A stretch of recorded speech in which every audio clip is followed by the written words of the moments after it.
Hello mga manang, another day na sad ta ani, magsige na lang tag another day. But anyway, flex na ako bitaw sa inyo bitaw ang ako ang duha ka sakop sa balay akong pamangkin ug akong anak.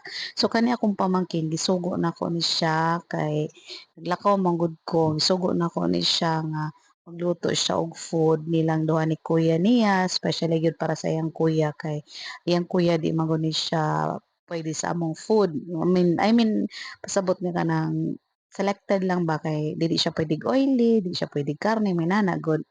So, nalipay gyud ko nga ug kampante ko nga molakaw ko sa balay nga sila ay mabilin kay di pud ni sila malaagan. Basta nalay internet, nalay wifi, nya kabalo gyud ni sila magluto, patilaw pa gyud sa kuano.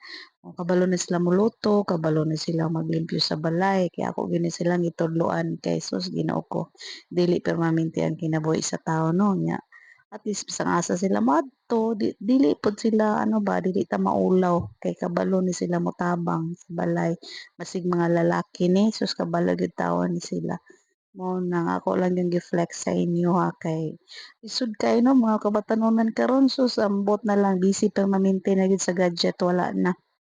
Although kani sila nagadula man, pero ako gihapon ni silang gina-train, ako gini silang gina-cut gyud nako, gihatagan gyud nako na silang time nga, "Oops, kailangan magluto mo, oops, kailangan maglimpyo mo bago magdula." Bahalag magbuntagay magdula basta human na tanan yung mga obligasyon.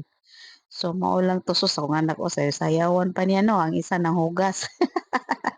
Ano lang gud i-enjoy ra man pud na nila basta as long as nalay maluto, i-provide lang pud na nako ilang mga request, happy na na sila. Ang isa, naghugas while, yang kuya nagpaabot nga maluto ang sabaw nga ilang giluto 'no.